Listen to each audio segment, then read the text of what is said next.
ladies and gentlemen, listeners, colleagues, friends, here we are again. It's a lovely lunchtime, beautiful sunshine here in Surrey.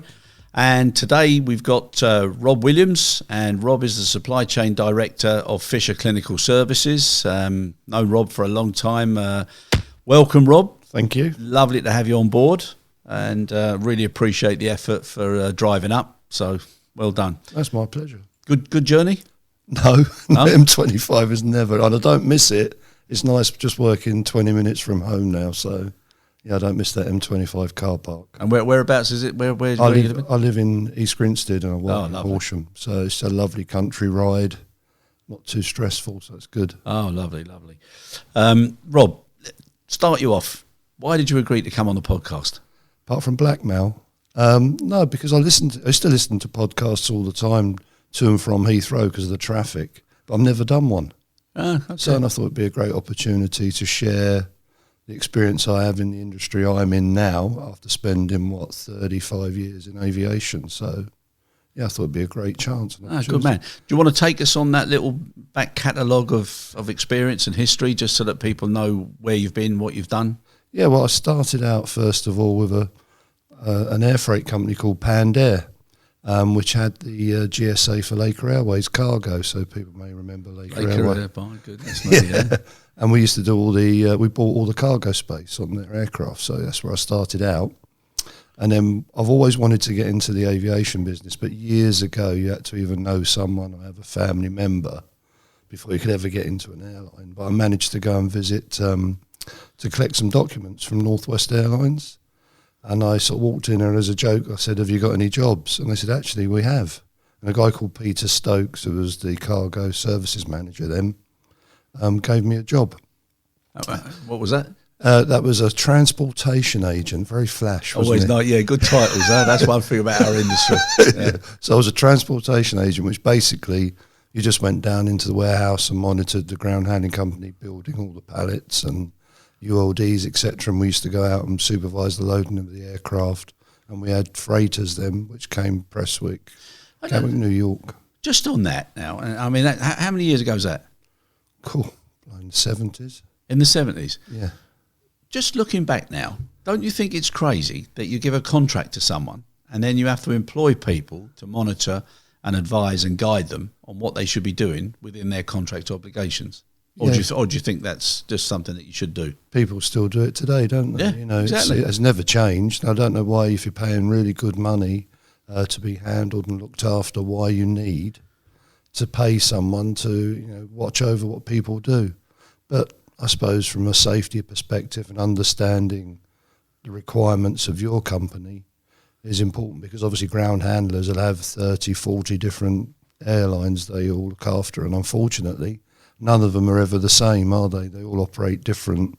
It's weird now. I'm going to Madrid on Sunday for an IATA conference, and one of the things that's on there is about the IATA cargo handling manual and smart facilities, and about streamlining and not having so many audits, and to be only talking about that really now and still having the problems that we've got. To me, it's crazy.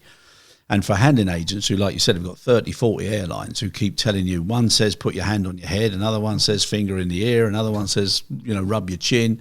It's incredible how you expect staff to have all those differences. So we should be bringing things into a streamline and making things simpler. I mean, it needs to be more standardised. That's the trouble. I think what you've got is everyone thinks they do it the best, don't they? Yeah, and they put things in their SLAs and their guidelines just in case, instead of just following a standard practice and then making sure that things are self-assessed, verified, validated, and then they just endorse it. Yeah, I think if you're left on your own devices, you'll be more, what's the word I'm looking for? More proactive in what you do. You're not looking for other people to tell you what to do. And you just do it, and everyone understands what they have to do. It's quite straightforward business, really. It's not difficult. We make it difficult sometimes. Yeah, definitely. And I also think the fact that you look for someone to verify or to tell you that it makes you not do the things that you could do easily. And it's a false sense of security or complacency. And you think, well, they didn't tell us, we don't do it. Well, I think, if you one of the things in the pharma industry is we rely on quality quite heavily. in terms of we have QC and quality inspections and things like that. So all your work is audited and validated, and it makes sure that you're doing it in a correct manner. So when you know you've got people like that actually supervising what you do, you tend to take on more responsibility because it's people within your organisation that are policing what you do rather than you're policing someone from outside your business. Yeah, no, exactly. So, sorry, and I'm sorry to have jumped in there, but so from Pandair, then to Northwest Orient Airlines, as it was then, and then Peter Stokes left, and a gentleman I've always thought was one of my mentors. Really, he mentored me. Brilliant, was Sandy Scott. Sandy Scott. I don't know. I was talking to him on the phone the other day. Oh, yeah. Yeah, he was actually in Japan. All right. I know he has a massive region he looks after now, and I think he's always travelling. But yeah, so Sandy came down from Prestwick and was our cargo service manager. And I think he'd only recently got married as well. So one of our important jobs, hopefully I don't get him in trouble for this, was we had to put his dirty laundry on the flight that was going up to Prestwick in the bulk and make sure we got the clean laundry when we were going back. And just every Sunday. And as a little insight, was it a lot of dirty laundry? He's only a small fella, isn't he? So there wasn't that much then. Big character. How long did it take him to learn the language when he came down from Prestwick? I don't think he ever has he? He's still as Scottish as he ever was. Yeah. But he was a great guy to sit there and learn from. And he did make you very much left you to it. He had a lot of faith in you, etc. So, yeah, it was great. And also he was a bit on the trust and check portfolio. I think a few times the phone would be ringing early in the morning and you pick it up and there's no one there, and I'm sure it was him checking to see if you got in at 6 a.m. Yeah, but that's always good. That's always good.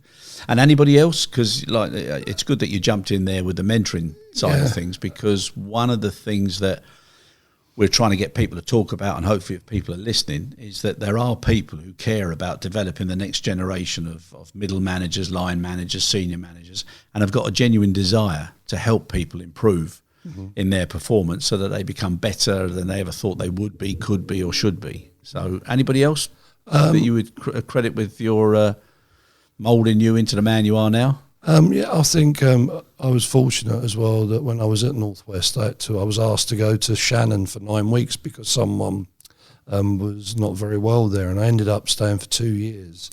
And there was a guy there called Dick Healy that was the station manager, and he'd spent 20 odd years with TWA before joining Northwest, and that was just fantastic and fabulous working with him. And then I had a chance actually to then mentor myself someone. So that was a guy called Tommy Greene who worked as a summer, it was when he finished uni, I think. He was working as a summer check-in agent for Aer Lingus, and I got him involved in the Northwest Cargo. So in the end he came and actually lived with me in the UK for a while when he went and worked for Ward Air.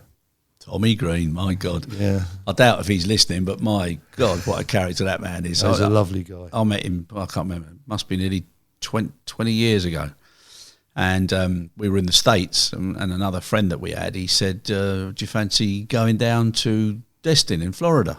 So we thought, well, that's a fair old trip. So he said, yeah.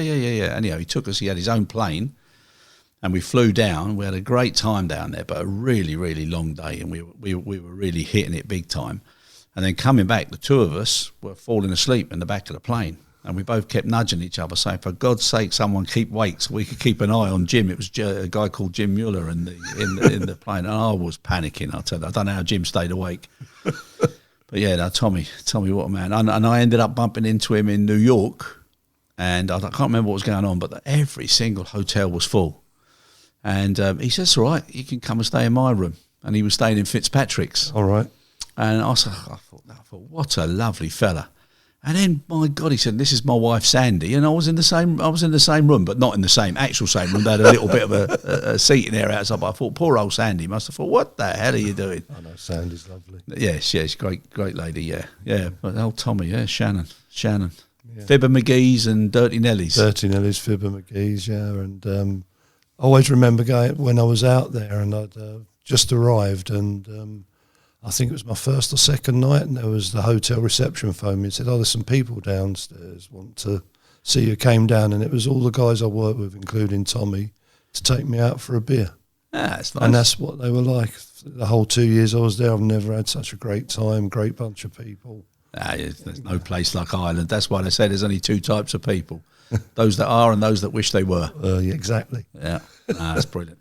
Okay, so then from there you moved on to... I went to, where did I go? I went to Korean Air. How about this? For 2 years as a sales rep. So that was an interesting place to be, very challenging. But and then Sandy Scott ended up starting as, I think it was general manager of plane handling at Heathrow.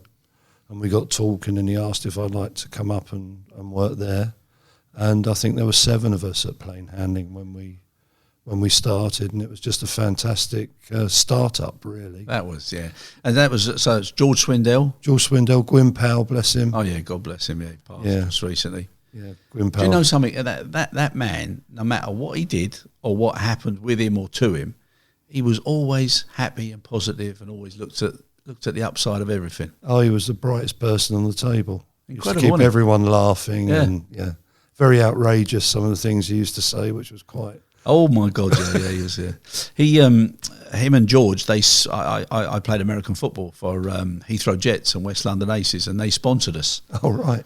And on one day he called me and he said, "Do you want to come up?" He said, "We're doing the game at Wembley." And me and a friend of mine, we went with him, and Gwyn was fantastic. And we got inside into the change room and everything. And I just thought to myself, if ever I'm going to get a chance to stand in the centre circle of Wembley with a full crowd, this is it. And I said, Gwyn, you're all right, you don't mind if we go anywhere in the stadium? And he said, as long as you don't get me any trouble, he said, you do what you like. And it's a story for another time, but me and another fella, we ended up right in the centre circle of Wembley. And a guy called Tom Lanry, who anybody who knows American football, he's a legend. And there's a story behind that. He actually came up to me, he's walking towards us, and he said, "Who are you?" And me being me, I looked at him and I said, and who are you? And the fellow was with me. He said, "What are you doing?" But anyway, that's another story. But yeah, Gwyn, God bless him. Yeah. And then from there? I was at plane handling for about 10 years, and I joined a company called Air Logistics, part of Chapman Freeborn, as the operations director, working with Steve Dawkins. Steve Dawkins, yeah. He was a really passionate. If you ever want to see someone passionate about their business. Oh, yeah, no, I know Steve, yeah. That's the man. How did Derby do? Did they go up or not? I think they were playing today, but I haven't had a chance because you've had me here tied up. You've only just let me go, so I can talk on this. Yeah, no, well, hopefully Derby get up. Yeah, I don't know what's going to happen. Their manager, they say, he's going to go to, say, Chelsea, don't they? But he said, no, he doesn't want to do that, Lampard. Yeah, but he's great. He's good. He's a legend in himself, isn't he? Yeah. No, brilliant. Yeah. So then where? I went. Do you remember Peter O'Boyle from Gatwick Handling? Yeah. I got a phone call from Peter. Would I like to come and work for? I think it was Aviance then, as cargo operations director. So I went and had an interview, and I think it was 2 bottles of red wine later. He said to me, "Would you like the job?" And I remember I said, "I'll think about it," in his face. If you know Peter, he didn't like that. I said, "I'll talk to you tomorrow." Yeah. So I phoned him tomorrow and took the job. So yeah, that was great. So I was working at Gatwick then. And at that time, Gatwick Handling and Virgin had 50% share in plane handling. And then, so that's how it moved on. So yeah, so after I was there and I looked after Stansted and Gatwick, I think it was a few years later that I was offered the managing director's role at plane handling. So full circle, really. Yeah, yeah. So it was amazing from sort of starting out as, I think I was a duty officer when I first started at plane handling. Yeah. And then 15 years later, you're managing director of the company. It was one of the proudest things I think ever happened to me, really. I thought, this is just wonderful. Oh, that's nice. Yeah, that was really good. I remember I was waiting for everyone to leave the office because I just wanted to sit there for about 10 minutes and have a bit of time to myself to think about all the past, all the things that we'd got up to try and get to plane handling as successful as it was. As you can tell, I'm from the East End of London, so I'm dropping my H's quite a lot in this. Plain handling. Plain handling. Don't worry about that. We had somebody on here, Des Vitanis, and I remember people that we were both on the stage once, and they said, like, look at that, opposite ends of Darwin's scale, and it was like EastEnders meets at Downton Abbey. Des is a fabulous guy. Yeah, no, he is. Thorough gentleman. He is. Gentleman of the business. Yeah, no, definitely. He is. Right, so then you moved on then to Donata. Then Donata purchased the plane handling and Aviance Terminal 3 and 4 business. Yeah. So we had 2 years there doing the integration for that. And then I sort of retired. I thought, well, this would be a good idea. Drove my wife nuts for about 8 or 9 months and ended up bumping into Pat Pierce, who was the managing director of ASIG. Yeah. And he said to me, are you busy? I said, no, I'm having a great time. I'm not doing anything. He said, could you go to Singapore for 3 months? I said, well, okay, I'll check with my wife. And I think she was so pleased to get me from under her feet. She said, yeah, sure, only 3 months. I said, yeah, 3 months. And then I ended up staying there for 3 years. So I got the job as Senior Vice President for Asia Pacific for Operational Development, which was great, and had a fabulous 3 years there, which was the contract. Yeah. And during that time, I got the phone call from the holding company of Fisher Clinical Services called Thermo Fisher. A guy called Patrick Durbin phoned me and said, hi, I work like Thermo Fisher. I said, who? I've never even heard of you. He says, we're in the pharmaceutical business and diagnostic equipment and stuff. I said, well, okay. He said, would you be interested in a role in Horsham? And knowing that our contract was up at Singapore, I thought this is a great opportunity. So I had my interview on a bus in Vietnam, and Patrick Durbin was actually in his car in New York. And it just goes to show the power of the business, and also communication. Yeah, it is. Yeah, so then I ended up boundaries. Yeah, and then I ended up going back to Horsham for an interview. It was meant to be an hour, and I think I was there for 7 hours. I think my wife thought I got kidnapped. And when I got there, just what they do, and for those who don't know what Fisher Clinical Services does, we manage all the clinical trials for most of the major and up-and-coming pharmaceutical companies. So it's just a fantastic opportunity, and it was something I've always thought I'd like to try and move away from aviation in terms of the ground handling bit, but still have some alliance to it. So obviously we're shipping all around the world. We do about, I suppose, it must be around about 250,000 shipments a year out of Horsham to everywhere in the world. Oh, that's fantastic. And I thought I'd really like to do this. And the people there are fantastic. Their beliefs, their attitude, etc. And I've had the pleasure of having a tour and seeing everything firsthand. And for anybody listening, if ever there's an organisation to be impressed by, it's the way. I could not believe the quality of the staff and their passion and their belief in what they were doing and why they were doing it. Rob, it was. I'm seriously. It was a real lesson. It was fantastic, and all from different parts of the world. The staff, and even though they spoke differently and their points were different, the one common purpose of what they were doing was the same, and they all loved. They genuinely loved to work there. I thought it was incredible, and the motto or the purpose is we supply hope. Yeah. So do you want to just tell a few stories so people can actually relate to what it is you do and how people understand that work for you, what are the medicines or the treatments and what they do and where they belong? Yeah, so we have, we don't physically at Horsham manufacture the drug. We do manufacture drugs in other areas of our business, a business called Patheon. So we can do from the active ingredient all the way to actually inpatient, if you want to call it that. One of the things that we don't do the actual manufacture or the creation of the drug. Obviously, that's the pharma companies do that. But what we do is then we just manage the entire supply chain to actually making sure that a patient gets dosed. And one of the big things about clinical trials is you must ensure that the patient gets the drug on time, because if they miss their dosing, they can be kicked off the trial because of all the analysis will be inaccurate, etc. So it's really important because these people are taking medicines that nothing else works for them. Yeah. So it's really key that we get it there on time. And so to get ownership, we have a thing called the 4I values, which is innovation, and I've forgotten the other 3 off the top of my head. Microphone fear, I think that was, integrity, etc. And that was a good one. There's 2 etceteras there, then, yeah. Oh God, I'll think of it in a minute. It's gone out of my head. Nerves. So what we do as well is on all the cabins we package the drugs.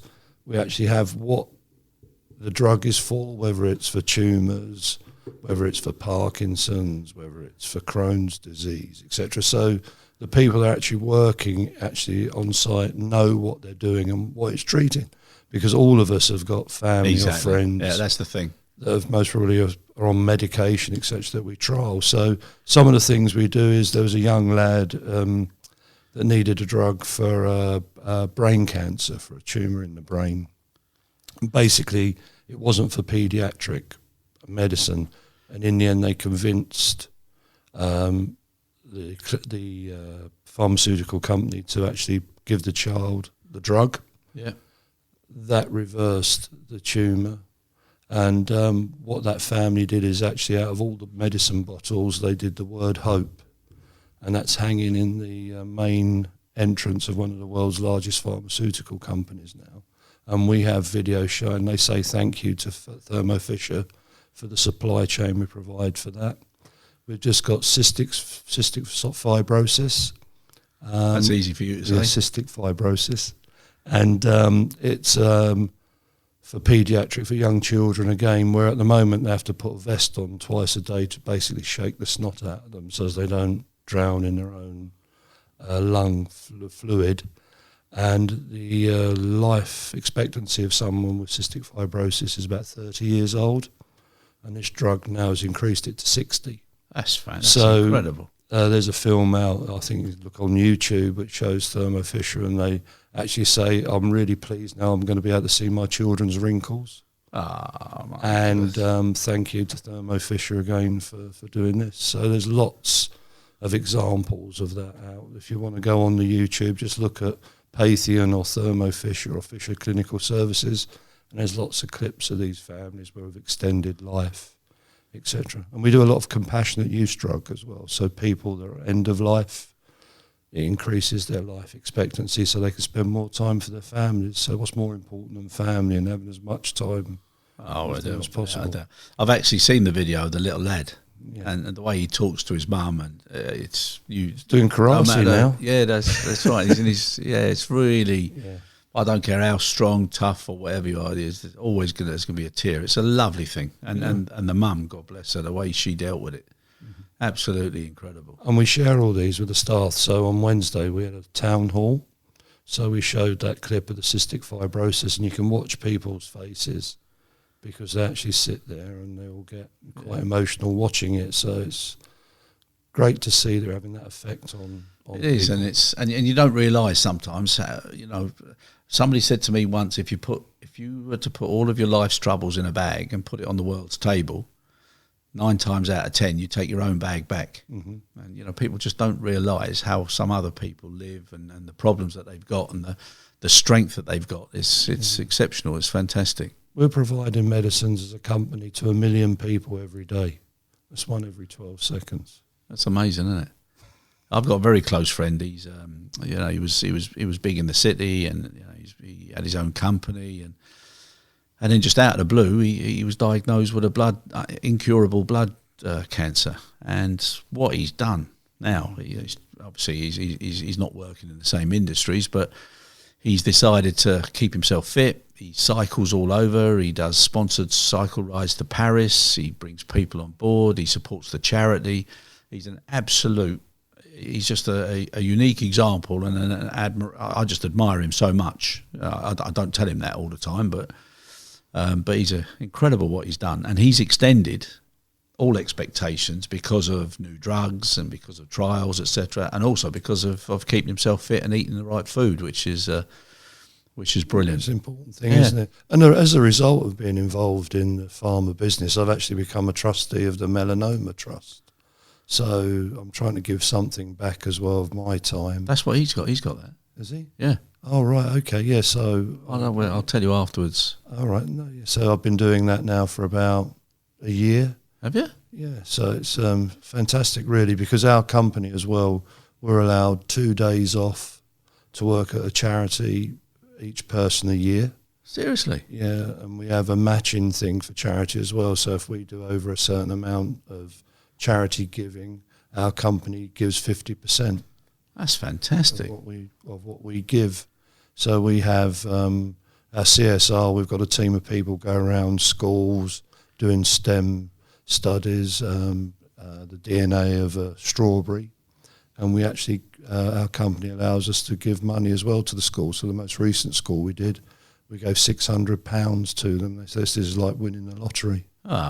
So yeah, we did 120 children of their names in DNA, codes and everything like that. And when you can see the DNA of a strawberry, I don't know if you know, you can actually see it with your naked eye. So they were amazed that they could see the relation between, was this strawberry from the same plant as that strawberry. Must admit, Rob, I haven't had the privilege of looking at strawberries that close. Well, there you go. Something to live for. Next time you're at Wimbledon, in that corporate box, you can say, by the way, can we do a strawberry? No, yeah, we'll do that. Something you also mentioned about time. Mm-hmm. Okay, and one of the things we touched on earlier about mentoring, I always say to people, and sometimes I do training courses or just meetings or whatever, and guys they're on their phones. They're not really there, you know. And I think to myself, you know, it's crazy. And I always tell them, I say, what's the most important asset you've got as a human being? And some of them come up and say intelligence and health and all sorts, all good answers. But the most important, I tell them, is your time. And whatever you're doing, if you're not enjoying it, you're wasting that time. You can't borrow it. You can't put it in a box. You can't hide it under the bed. Your time is done when you finish whatever you're doing. And if you don't actually enjoy what you're doing, or at least realise what the purpose is, so you can accept what you're doing, mm-hmm. you're wasting such a terrible thing. And I think that's why so many people are not happy with their lot, you know. And social media now, with everybody looking at what everybody else is doing, and I see people going into a restaurant, they're not even looking at the food, they just want to take a picture of themselves in the restaurant, and then you see 4 people and they're all on their phones or their iPads. I just think, you know, somewhere it's all going to go a little bit haywire. I just think this social media it's great in some cases, like what you were talking about, but for communication and distraction and also competition amongst each other, I think it's pretty sad, you know. And maybe that's just because I'm an old goat, you know what I mean? But don't look that old to me. Believe you me, Rob. Okay, that's a plus. No, but seriously, I think maybe it's because I'm old. I don't know, but it could be. Thank you. You are old. Yeah. Cheers. No, but it's sad, don't you think? Yeah. You shouldn't spend time doing something you don't want to do. No. And you get one crack, one shot, do what you no want rehearsals. To do. And I don't know if that's a fear factor of what can I do, or it's like for me, you know, all I ever knew was ground handling and aviation. And it was a real steep learning curve going into the pharma side of the business, because everyone's a doctor or a professor or whatever, and it's all different acronyms and stuff. Yeah. And I remember my managing director saying, right, just in the pharma business now, you've got to go to Amsterdam on an intensive course. I said, what in? They said in pharma. And I remember sitting there, and it was like everyone's introducing themselves. They're all like, doctor this, professor that, you know, and I'm Rob Williams, Thermo Fisher. How long have you been there? 3 weeks. Are you from the pharma business? No. And then to sit there and have to go through. And then they said, oh, there's an exam at the end. I nearly put myself when they said that. I thought last time I sat an exam, I think was when I was about 16. but don't you think it's ironic that now that you're in pharma and the whole air freight, the whole industry is now so focused on pharma, because it's always grown, it's going to keep growing, it's going to keep it, you know, people are going to depend on it, that you've actually come full circle now, but you've seen it from both sides. Mm-hmm. And I think if you're honest, it's a bit of a shock when you look at it from the freight side, with the expectation and the compliance to how things should be, and what happens if it doesn't happen from the pharma side. I mean, it's terrible. Well, I agree. When I look at everyone, the IR to SEVA thing, and then we're guided by MHRA regulations, etc. They talk a good game. Yeah, we want to really get involved in pharma. We're going to build a fridge. Well, the fridge isn't the answer. The temperature control of all shipments, etc. We're going to have active containers, but everything's now shipping in passive. By passive, I mean it's in a box with phase change material in it or whatever. But it's just the lack of knowledge of what you should be doing there and how critical that it is that drug doesn't go out of temperature, doesn't have a temperature excursion, because up or down, they're both as bad as each other, because people sometimes don't understand with a trial, specifically with a trial, you don't know the stability of that drug because it's new. So you don't know what the impact of it getting too warm or too cold would be on a patient, and you could end up killing them. That's how serious it is, and that's how serious we look at it. It's only when a drug's been running for a while that the drug company can say, actually, we're all right with that stability and go for an hour out of temperature, but it's not ideal. And the trouble is as well, all the time, if that delivery is held up because of temperature excursion, the patient's missing his dosing or her dosing. So that's important. It's there on time. So we can't afford any of these issues between the delivery, etc. And we're measured on-time delivery from ourselves of 99%.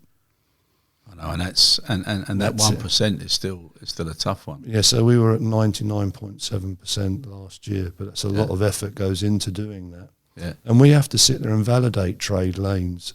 So it doesn't matter really in terms of just because you've got a license or you can do that. It's about how secure and safe the journey of that product is from start to finish. Yeah, no, exactly. But on that topic, I can remember it was an IATA meeting and somebody was asking about what they felt the quality was of the industry. Had it gone up, whatever? And figures that were being touted around there, I'm not 100% sure, it was around 72, 77%, etc. And it triggered me to do a little exercise on one of the conferences. So with all the panelists, I asked them, and they were all CEOs or senior members of GHAs, and I said, be honest now, the actual quality, the percentage out of 100 that you produce consistently, what would you say it was? And I also did the same to the audience. And believe it or not, the range was from about 48% up to 72, 78%. There was the odd one who said 95, but that was probably, he was sitting next to his boss and he wanted a pay rise, and then there was the other one who'd say really low because he just wanted to make an impact. But that range is really disappointing. Mm-hmm.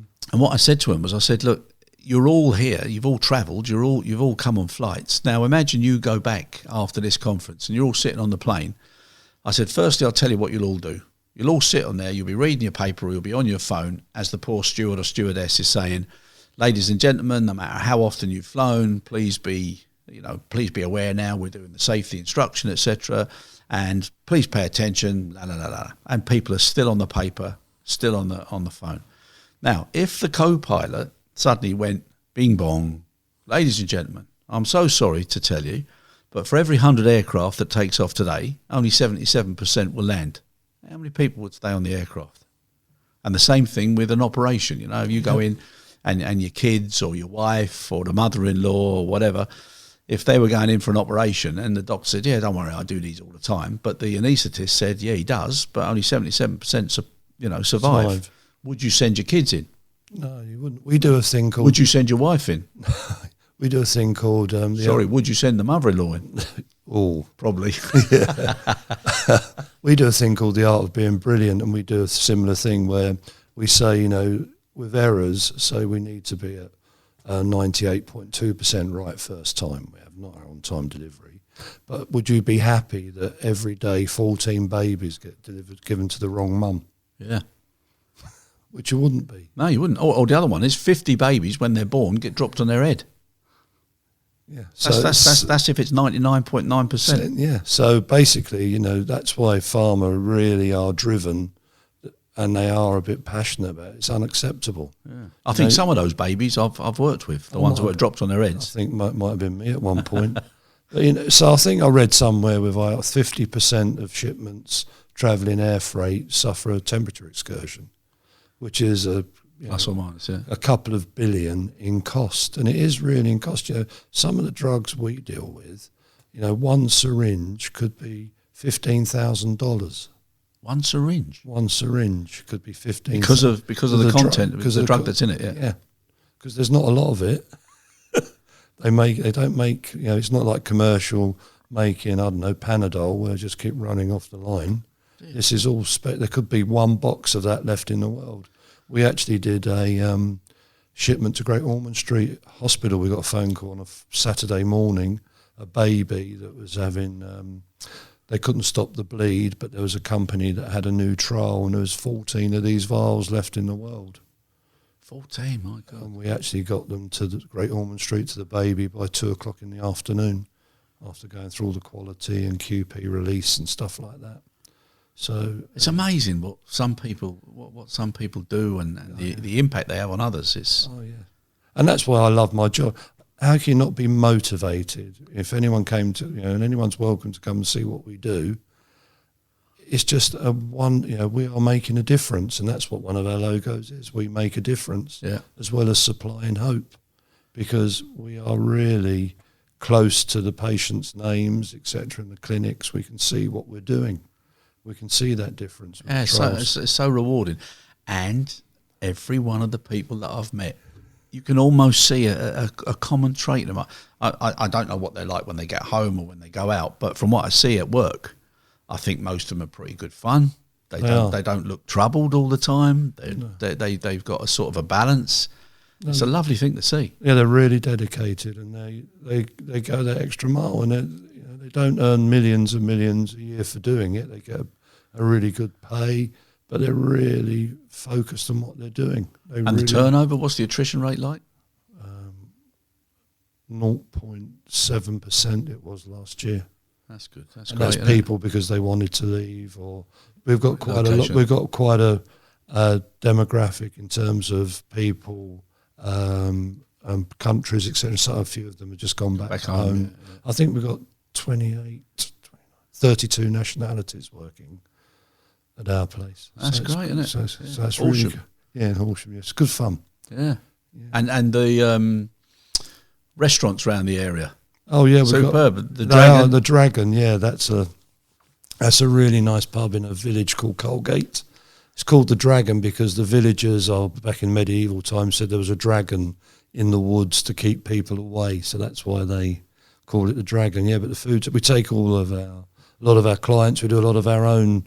If we're taking our staff out, etc., or things like that, we tend to go there. We actually had an ice cream van on Friday because of some work we did with some trials and getting some orders out, etc. So our boss got the ice cream van for the day turn up. And it's always good to do things like that. So he came twice for the early shift and the late shift. That's brilliant, brilliant. And so now, imagine now if you were to go back, because I genuinely think that pharma and all the investment that ground handling agents and carriers and everybody's putting on it and the emphasis, I think it's a good thing. So I think even though there's a lot of expenditure and there's still a lot of ignorance, it's making people now realise that you have to do certain things in a certain way, and then there'll be another product, and then we've got e-commerce. So I think as we start getting these niche areas within the business, it'll help improve, educate, it'll make things more consistent, more things compliant, there'll be better training, and I think that's a good thing. Yeah, I think so, but I don't know what the ground handling business is like now, or the airline business is in terms of training and how much is spent on training. It'd be interesting to see what. That's a shame. That is dropping off. Yeah, but for us, we're investing all the time. We have every year we have to redo a lot of our compliance SOPs, standard operating procedures. We also have to do our GMP training every year. And if you come out of compliance and haven't done a job for 3 months, you've got to be trained again to do it. Yeah. We have learning labs now, which is if someone's, if you look at our picker-packer dispatch people, I think they're using 11 different courier systems. and they're all trained on them. We take them into a learning lab. They handle the drugs and they see how the shippers are made up. We spend a lot of time on our staff. And every Thursday, one of my team leaders, she takes her entire team out. I let them have another half an hour and they go on a walk. We've got a walk around our site. It's a kilometre in the woods. And then she, at the end, she does a team building exercise. So she's doing the art of brilliance at the moment. So she gets them all together.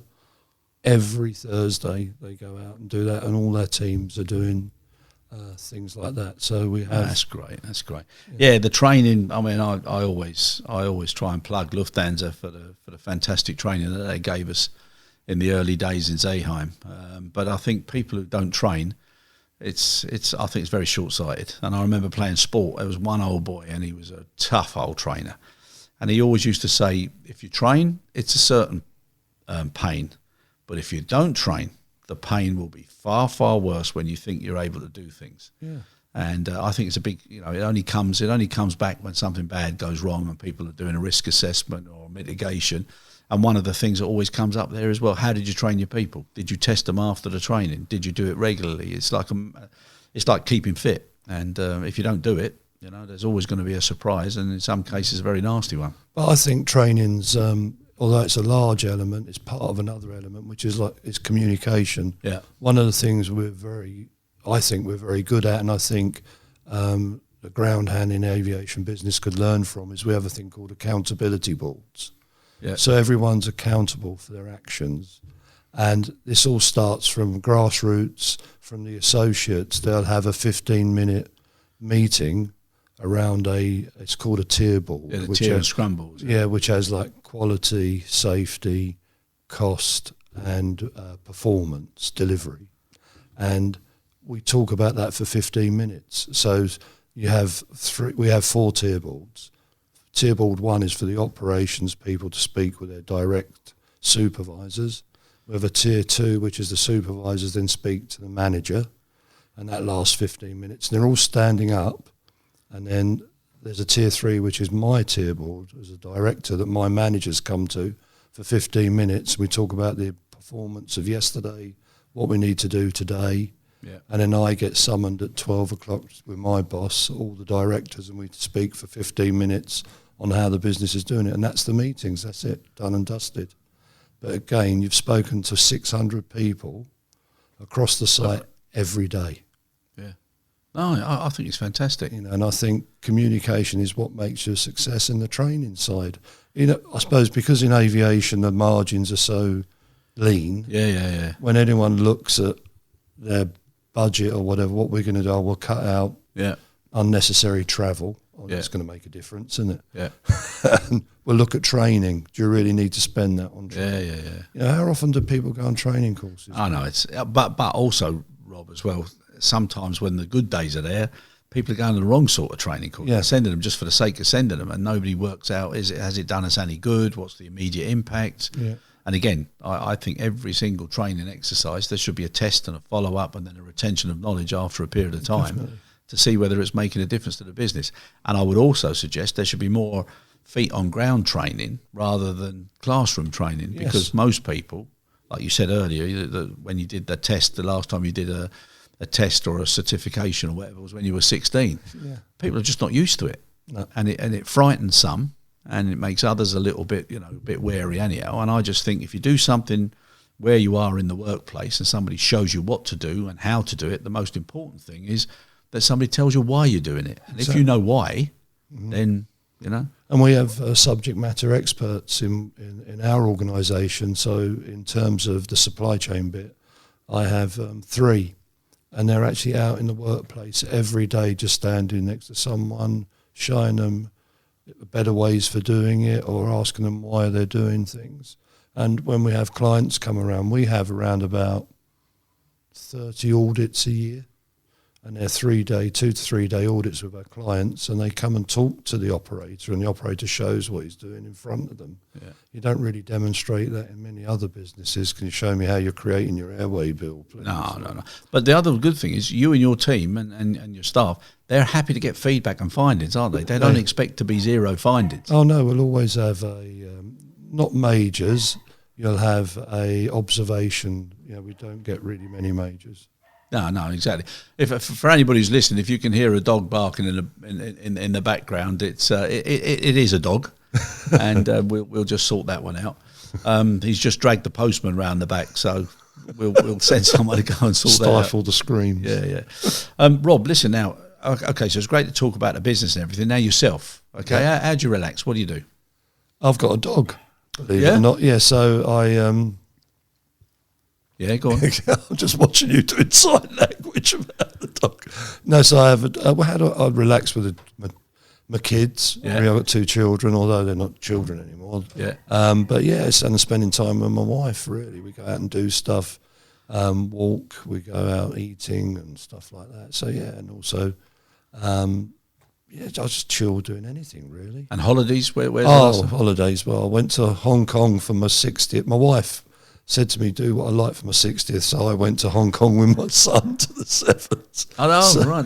What a great place to go. Oh, it was really good. And, because he's 21 in September, so it was his upfront 21st. So we had a great 8 or 9 days out there. So, yeah, it was really, really And he's good. a big rugby lad, isn't he? Oh, he is, yeah. He goes to Loughborough and he's doing all his trials and everything like that. So hopefully move up the teams, etc. for next year. What a fantastic university! Oh, it is. My son went there as well. He played. He played there. It's brilliant, isn't it? Fantastic. Well, if you're a sports person, heaven. Well, Matt was saying the other day he was having lunch and Adam Peaty, the swimmer, sat down next to him and just started chatting to him. He says all the elite athletes are there, but they don't not talk to everybody. They're all that's a great really place. open. So what else do I do? I like reading, listening to music. Reading, fiction. What's your genre? What do you like? I like it. I like science fiction, believe it or not. Do you? Yeah. Seriously? Yeah, I do. I like science fiction, so I like reading science fiction books. You're going to ask me now, what was the last bloody book I read? It was Winston Churchill, Ungentlemanly Warfare was the last book I read, which was about how he started the SOE and all that, and how they actually sabotaged during the Second World War and all the people involved in it. Really interesting. I recommend it. Yeah, it is a really, really good book. Oh, I like him, and I love some of his responses when he was put under pressure. I thought, what a quick-witted man. I mean, quite rude as well. But he was, yeah. But fair play to him. He put people in their place. Yeah. If you were to write a book, what would it be about? If I was to write a book, what would it be about? It'd be about the importance of family, I would say. Yeah? Yeah. Understanding families and how they all interact with each other, and we're all not perfect. Cool. And patience. Cool. Yeah, that'd be a thick old book, I think. It would be, yeah, I think so. But yeah. And what would any ideas on the title? God. Any ideas on the title? Don't worry, I've got one for Belonging. Oh my God Almighty! There you go. That's deep stuff, isn't it? Well, we'll move on. I've got the title for what I think it would be anyhow. Now, listen, just as we're coming to an end now, there's another thing for you, right? So, bucket list. Yep. Everybody talks about bucket list. Any things that you'd really like to do now? Oh gosh, yeah. I'm actually going to be doing it. So I'm going to tick off a bucket list. I'm going to go for it's my 25th wedding anniversary in June, and we're going to go and work on an elephant sanctuary. On an elephant sanctuary? Yeah, so I've always... Were you going to be doing the cleaning up, were you? Yeah, it'd be a big shovel and wheelbarrow, wouldn't it? Yeah, so going to do that. So I'm really excited about that. Because there's lots... I like to do a free-fall parachute jump. How stupid's that? Yeah? But, so my daughter's just come back from Australia and around the world, and she did that. So I thought, yeah. And might be the same shovel and wheelbarrow you'll be needing after that. Yeah, and I'd love to go to Antarctica just to see, because about one of the only continents we'll never ever get to, unless there's a reason for going there, Chris? That's true, yeah. I bet you've been to every other one. Yeah.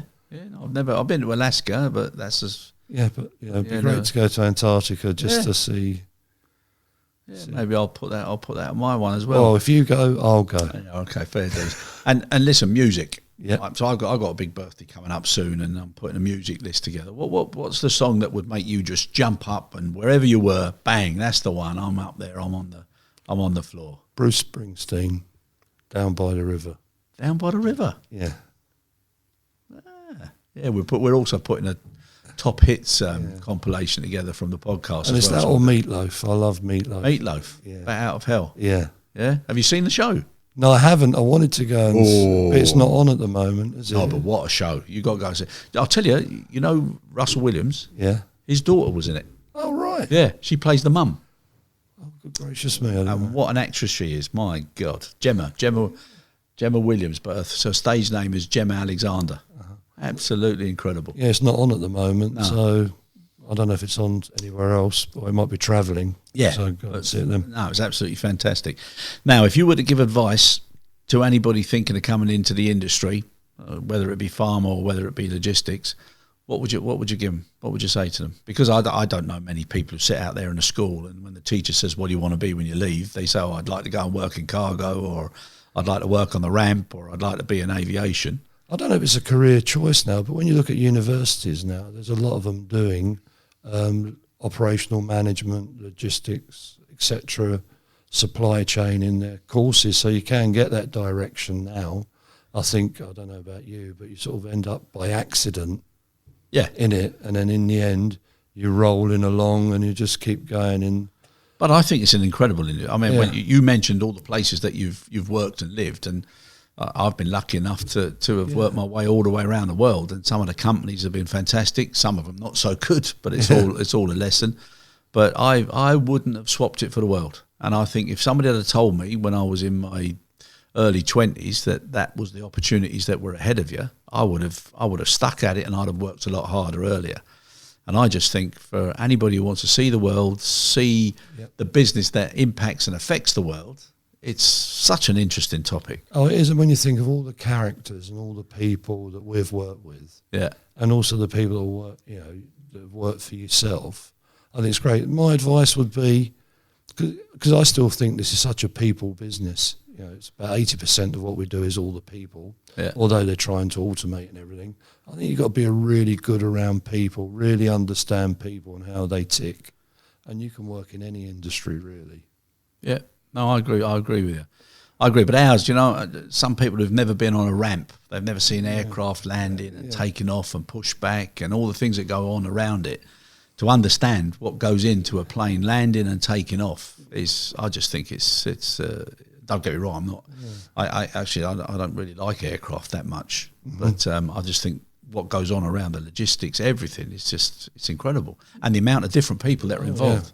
Well, Virgin did a great, it was a turnaround in 2.5 minutes, speeded up, and it was everything from the crew briefing through to the cargo, through to check-in, and it's to Scissor Sister sound music. Oh, really? I think I've still got it somewhere. I'll let you borrow it. But it's a turnaround in 2.5 minutes, and then and at the end it was all the credits, and it must have been about 1,000 thank yous, and just to get that one aeroplane turned around, all the elements of what had to happen. Oh, that's fantastic. Yeah, I think I've got it somewhere. Oh, yeah, no, I'd love to.